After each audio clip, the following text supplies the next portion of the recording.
Bienvenidas y bienvenidos a un nuevo capítulo de Entre Neuronas y Café, el podcast del Departamento de Formación del Colegio Santa María de Locañas, en el que hablamos desde neurodiversidad, apoyo a la crianza, a la educación, misceláneo, ¿por qué no?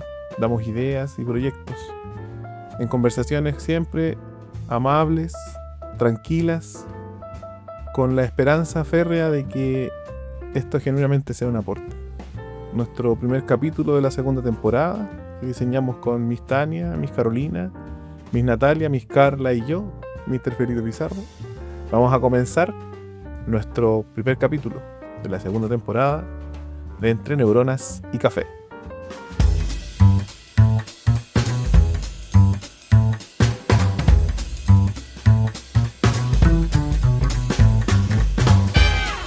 Como siempre, la invitación es que tomen su taza de café, su taza de té, un vaso de jugo y dense una pausa para escuchar lo que vamos a conversar el día de hoy, porque vamos a hacer un ejercicio de observación, como si estuviéramos parados en el segundo piso del colegio, mirando hacia el patio central, hacia el patio de básica.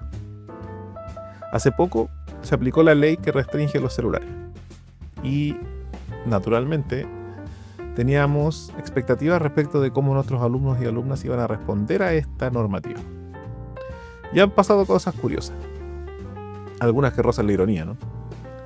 Durante mucho tiempo pensamos que el celular era el ruido que no nos dejaba escucharnos, pero al quitarlo, nos encontramos con un ruido mucho más profundo: el ruido de la realidad.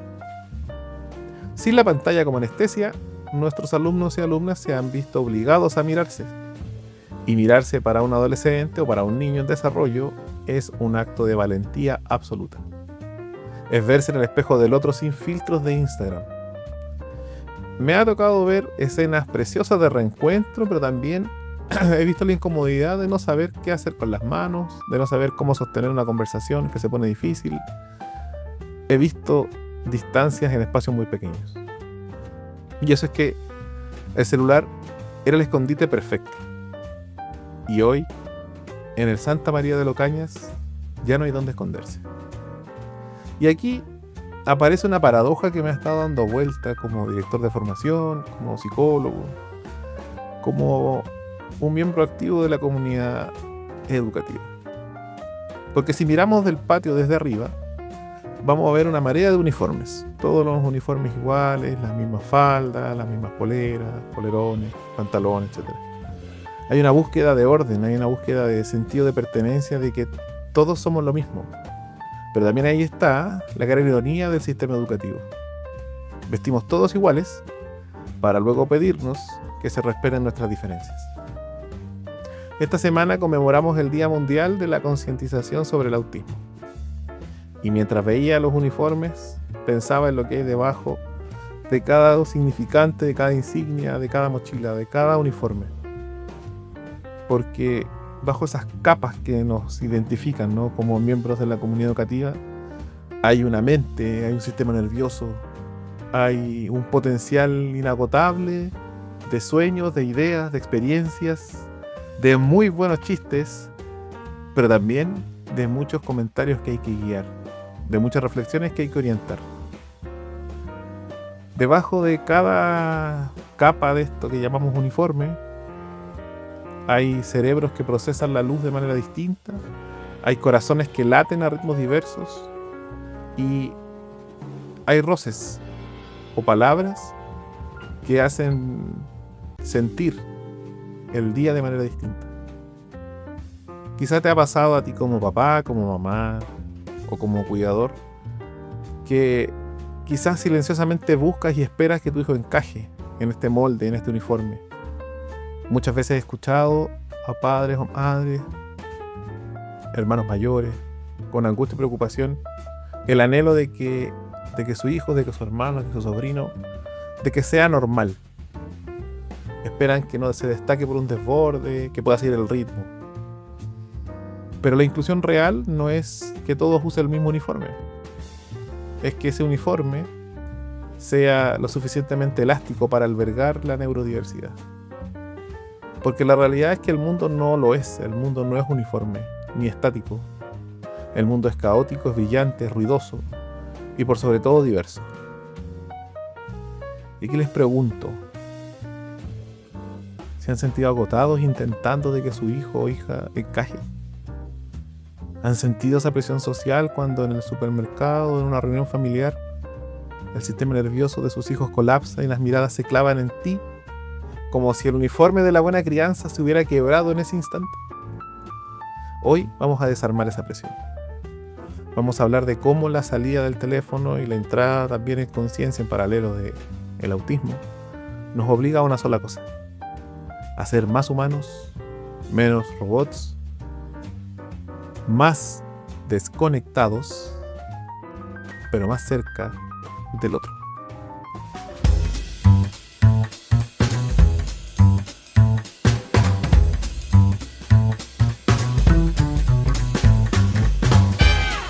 Me gustaría que pudiésemos conversar sobre un tema que es recurrente de discusiones y conversaciones en la sala de profes, en reuniones directivas, en conversaciones con el equipo de formación, el equipo de convivencia. Hablemos un poco sobre la arquitectura de esto de la neurodiversidad, porque es un concepto que naturalmente deviene de una concatenación de características singulares que responden al término en sí mismo. Pero hagámoslo con cuidado, porque este tema merece cuidado, merece cautela, merece todo nuestro esfuerzo por comprenderlo. Porque pareciera que la neurodivergencia como tal nos asustase. Y a menudo es porque intentamos medir a todas las mentes con la misma vara, como si hubiera una forma correcta de percibir la realidad. A veces se comete el error de explicar, por ejemplo, una neurodivergencia como el autismo como si fuese un error de sistema o un software distinto. Pero la verdad es que las personas no son máquinas. Una persona dentro del espectro no es un computador que necesita otros comandos, no es una máquina que necesita arreglarse. Es más bien un sujeto, es un artista que percibe colores que el resto no ve, o es un músico que escucha frecuencias que para otros son silencios. Imaginen que la mayoría de nosotros caminamos por el mundo con un filtro que suaviza luces, amortigua ruidos y nos ayuda a ignorar lo que no es importante. Pero el cerebro neurodivergente a menudo habita un mundo sin filtros. No es un cerebro con fallas, es un cerebro con una sensibilidad exquisita, donde tú escuchas el murmullo del patio y ellos quizás escuchan un latido individual en cada conversación, el roce de cada zapato en el cemento o el zumbido de cada ampolleta. No es que no comprendan el mundo, es que el mundo les llega con una intensidad que a veces les sobrepasa. A veces es demasiado que procesar. Una desregulación o un desborde no es una falla conductual, es solo que un sistema nervioso en específico está pidiendo auxilio porque la belleza o el caos de la realidad puede ser demasiado. El 2 de abril no se celebra una etiqueta médica. Se conmemora la existencia y se celebra la pertinencia de otras formas de ser humano que nos desafían a tomar las cosas con más calma, a ser más cautelosos, más observadores y más compasivos. La regulación que se le pide al sujeto tiene que ir acompañada de una corregulación. Y es que la corregulación no significa arreglar al niño para que se porte como el resto, bajo el mismo uniforme. Corregular es validar que su paisaje interno es solamente distinto al mío, al tuyo y al de cualquiera. Y ofrecerle calma como un refugio es finalmente la mejor estrategia para decantar los estímulos que generan este malestar. Pero es desafiante, ¿no? Porque pasar de la pregunta que pueden hacer más pequeños a otro, ¿no? De por qué no puede ser normal, que es una pregunta dura, pero que hemos visto que los más pequeños la hacen no con la intención de dañar, sino con la genuina duda de un sistema que te habla continuamente de lo que es ser normal. Poco a poco vamos pasando a cuéntame cómo se siente el mundo para ti. Muéstrame y enséñame cómo se escucha desde ti la existencia. Permíteme caminar a tu lado. Eso, que es profundamente simbólico, no se da un martes en la mañana de 8:15 a 8:55. Eso se da en el día a día. Se da en una inclusión real, que no tiene que ver con abrir la puerta de la sala o cambiar y poner más o menos letreros. Tiene que ver con una disposición genuina a abrir el corazón para entender una partitura diferente. Me gustaría que nos detuviésemos aquí un momento a darnos cuenta de lo que sucede a nuestro alrededor. Solo en este instante, sea lo que sea que estén haciendo, traten de poner atención a la mayor cantidad de detalles posible. Y mientras hacen eso, intenten concentrarse en una idea fija, mientras son conscientes de su propio cuerpo y de las expectativas que hay al respecto.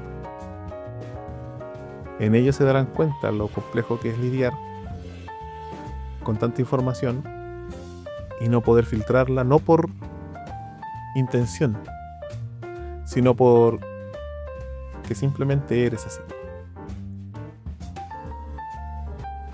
Dijimos que corregular o acompañar una regulación no es arreglar. Pero entonces, ¿qué es? ¿Cómo lo vamos a definir? ¿Cómo lo vamos a ordenar? En primer lugar, es importante entender que es un ejercicio de autocontrol radical, pero del adulto. No puedo pedirle a un niño que apague un incendio si nosotros llegamos lanzando benzina con nuestro propio estrés. Para acompañar una desregulación de un niño, primero tengo que yo auditar mi propio paisaje interno. Tengo que darme cuenta cómo estoy yo. Porque si mi corazón late a 1000 por hora, si mi mandíbula está apretada por el juicio de otra vez lo mismo, no estoy siendo un refugio, estoy siendo parte de la tormenta. Y lo segundo y lo más importante tiene que ver con analizar el escenario, con contextualizar. Porque cuando un niño o una niña entra en una crisis, su capacidad de procesar lo simple desaparece. En medio de un colapso, una instrucción tan simple como respira o cuéntame qué te pasa, es como pedirle a alguien que está en medio de un huracán, de una tormenta gigante, a 2 centímetros de un tornado, pedirle que resuelva una ecuación de segundo grado. No se puede porque no tiene sentido. Y el cerebro de una persona que está viviendo una desregulación emocional no es que pierda el sentido, sino que su emoción es tal y de una intensidad y una magnitud tan profunda que esas palabras o esas frases simplemente no tienen sentido. Los que somos adultos ya, les voy a dar un ejemplo que les va a resonar quizás con simpatía, ¿no? Pero pregúntense ustedes en cuántas discusiones a lo largo de su vida, discusiones intensas, ¿no?, les ha servido decirle a la otra persona en medio de la discusión y en el momento más álgido, cuántas veces les ha servido decirle, ya, pero cálmate. Si lo han logrado alguna vez, escríbanos en la cajita de comentarios de YouTube y cuéntenos cómo es que el decirle cálmate a alguien en medio de una discusión álgida le ha servido. Tengo interés en saber si a alguien le ha funcionado. Por otro lado, es importante entender el tiempo, porque el tiempo y el espacio se vuelven nuestras herramientas de construcción. En ese sentido, durante una crisis, el tiempo deja de ser cronológico. Bueno, sigue siendo el mismo tiempo, ¿no? Pero me refiero a que la percepción del sujeto que lo está pasando mal en ese instante no tiene la misma percepción del tiempo. Por lo tanto, una crisis que puede ser solamente de 5 minutos, para esta persona puede ser muy largo. Por eso la corregulación emocional no tiene un cronómetro. Hay que estar dispuesto a evitar ese tiempo de espera y hacer una presencia constante que no presiona. Porque el niño necesita sentir que el afecto no depende de que se calme rápido. Necesita sentir que mi cara, que mis gestos y mis formas le está diciendo estoy aquí todo el tiempo que lo necesites. Y ese mensaje silencioso es sutil, se soslaya de la acción. Y naturalmente el tiempo y el espacio que confluyen, ¿no? El espacio debe ser considerado como casi como un santuario, ¿no? En el momento en el que se da la crisis no puede haber nada más importante que ese espacio. Pero también deben ser capaces y hábiles para identificar las dificultades asociadas a ese espacio, los peligros, pero también las cosas que pueden controlar. Porque a veces lo que más necesita un niño o una niña con una desregulación es que efectivamente sientan que le estamos quitando el mundo encima. Menos luz, menos gente mirando, menos preguntas. Es casi como crear un perímetro de seguridad donde el sistema sensorial de la persona pueda regularse, empieza a decantar. Como el sedimento que baja del fondo del vaso cuando uno lo agita. Y eso es importante porque en muchas ocasiones pareciera ser que la preocupación está en que la desregulación pase rápido, porque el malestar es algo que buscamos evitar a toda costa, ¿no? Como que de cualquier manera la sociedad nos ha llevado a pensar y a creer que la felicidad debe ser permanente, inmanente y eterna, y que aquellos momentos de desafío, de descontrol o incluso de mucho congojo no entregan nada más que lamento, cuando también nos entregan aprendizajes respecto de cosas que no habíamos visto. Por ende, las maneras de comunicarnos durante la desregulación es importante. Muchas veces las palabras sobran. El lenguaje que un niño entiende en ese momento es un lenguaje del cuerpo, es una postura abierta, es una altura física menor a la de ellos, como ponernos de rodillas y mirarlos a los ojos. Es un tono de voz que no sea naturalmente el de siempre, sino un tono más tranquilo, más suave, de mayor comprensión a lo que está pasando en ese instante. No buscamos que nos encuentre con avidez, que sea rápido para resolver el problema y diga, oh, me siento mal, pero ahí viene tal persona y ahora no me siento mal. Buscamos que cuando él o ella empiece a buscar una orilla donde sujetarse, lo primero que encuentre sea nuestra mano extendida, nuestra mano firme y tibia, que no juzga, que no pregunta el porqué de la tormenta mientras estamos en medio del mar. Eso lo vamos a conversar después. Después sabremos qué pasó cuando el agua esté calmada, cuando el mar esté en paz. Vamos a hablar de eso, pero en el momento del colapso, la única misión es ser el ancla que impide que se lo lleve la corriente. Todo esto que conversamos hoy, como la autorregulación, el respeto por el paisaje interno del otro, la salida de pantallas, no ocurren en el vacío, ocurren aquí en las faldas de la precordillera, en nuestro colegio. Y me gustaría que reflexionemos sobre eso porque también es muy coherente con la comunidad que somos. En el Santa María de los Cañas nos definimos como un proyecto laico, ambientalista y comunitario. Y a veces pensamos que ser ambientalista es solo reciclar o plantar árboles, pero la ecología más profunda es también la ecología humana. Es la de propender cuidar un ecosistema sano, donde cada especie tiene su lugar y es respetar su función. Cuando validamos la neurodiversidad bajo el uniforme, estamos practicando esa ecología también, porque entendemos que la riqueza de nuestro bosque, este bosque escolar, depende de que el roble, el péumo y la flor silvestre convivan con sus propios ritmos de crecimiento. La alianza familia-colegio es el suelo donde crecen estos árboles. Si en el colegio estamos trabajando para que los recreos sean espacios de encuentro real, sin el refugio artificial de celular, necesitamos que en casa ese esfuerzo se vea reflejado, no como una regla autoritaria, sino como un valor compartido, con el valor de la presencia, como una continuidad de un aprendizaje nuevo, pero que nosotros, los más noventeros u ochenteros, o setenteros o sesenteros, sabemos porque lo vivimos. El mundo análogo que se les está presentando a sus hijos fue nuestro mundo, fue nuestro presente. Ser una comunidad laica nos invita a buscar la ética en el cuidado del otro, sin dogmas, pero con una espiritualidad profunda basada en la compasión. Cuando tú como papá o mamá te sientas a corregular a tu hijo o acompañarlo en medio de una crisis, sabrás que estás practicando el valor más alto de nuestro sello también, que es la fraternidad. Estás diciendo que, hijo, tu dolor me importa, tu desborde no me aleja como padre o como madre, y tu diferencia me enseña, y yo te enseño que esa diferencia es valiosa. No estamos formando solamente estudiantes para que aprendan contenido, porque bien sabemos que incluso eso puede ser descargado de cualquier parte, ¿no? Pero formar ciudadanos que sepan sostener con la mirada no se descarga, que sepan esperar al que camina más lento y que entiendan que el éxito no es individual sino comunitario, no es algo que se entrega porque se paga más o no. La verdadera arquitectura de la formación está en aquello que construimos juntos, ladrillo a ladrillo, café tras café, árbol tras árbol.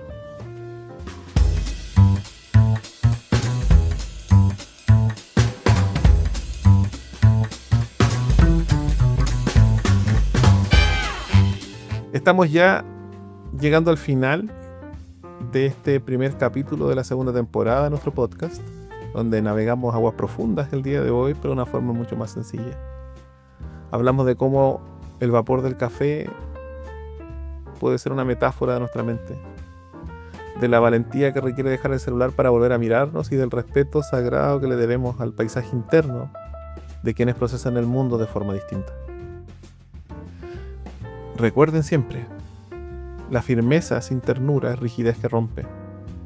La ternura sin firmeza es debilidad que confunde. El equilibrio está en ser ese refugio que mencionamos, ese ancla que no se mueve aunque el mar esté picado. Antes de irnos, les dejo la tarea para el café. Cuando vean a su hijo poniéndose el uniforme para venir al colegio, piensen lo que significa esa acción.